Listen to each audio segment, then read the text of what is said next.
The only surviving child of Catherine of Aragon and Henry VIII was Mary Tudor, who we know as Bloody Mary, Mary the First.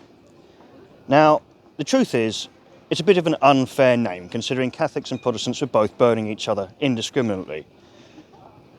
The truth is, she had a very short reign, which means it looks to me like people are using her as an example of the height of evil that Catholicism offers, when in reality, she was not there as long as most of the Protestants that were being far nastier to Catholics.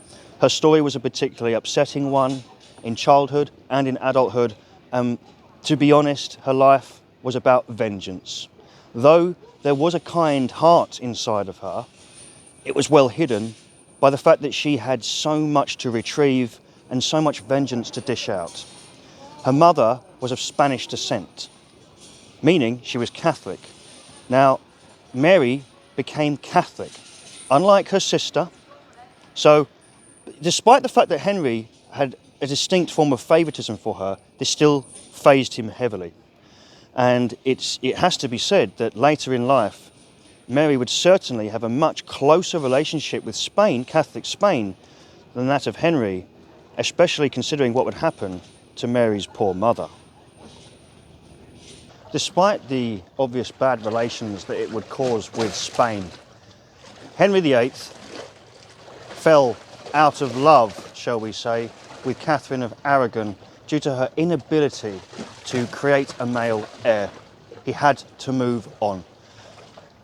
The Tudors depended upon a male heir. Henry VII had usurped the throne. In God's eyes, in their eyes, maybe, just maybe, they weren't designed, they weren't meant to continue as monarchs. The first ever Protestant Archbishop of Canterbury, Thomas Cranmer, stepped in because Henry VIII wasn't technically allowed to divorce. Though he had opposed Catholicism, though he had desolated the monasteries, he still had a relationship with the Vatican. Venetians still helped to maintain religious power throughout Europe, including England at this point, which is why Henry's son will become so important in the near future. Now, the Archbishop of Canterbury, Thomas Cranmer, he overrules the Vatican. He says he will create the document needed to see through the divorce. Now, if you can imagine, you are Catholic Europe, this is the height of disrespect. This is going to cause not just upset, but possible war. But in Henry's eyes, all he has to worry about is the line of succession. He can't, in his mind, be worrying about feelings and silly things like love.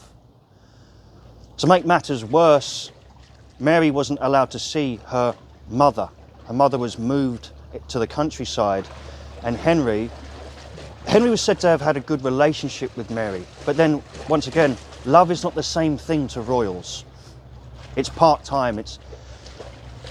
Love can only be shown technically if that descendant is going to fulfill the journey in which they've been birthed for. And the sad story goes that poor Mary, not only did she have to watch as her mother was carted off to the countryside to be ignored, she knew that any day now, her authenticity as a princess, as a future monarch, was about to wash away with the tide.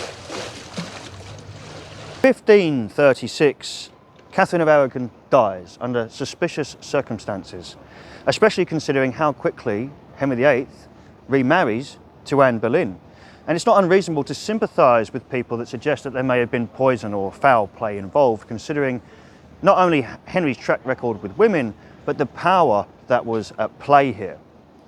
Now, Mary, not only was she distraught by the death of her mother, she would be distraught by what would happen to her and her status. Mary, who had been a princess, treated as true royalty, was now stripped of her titles. Her household was relieved. And now she the once princess would be sent to be a lady in waiting to the new heir to the throne, Elizabeth, her stepsister.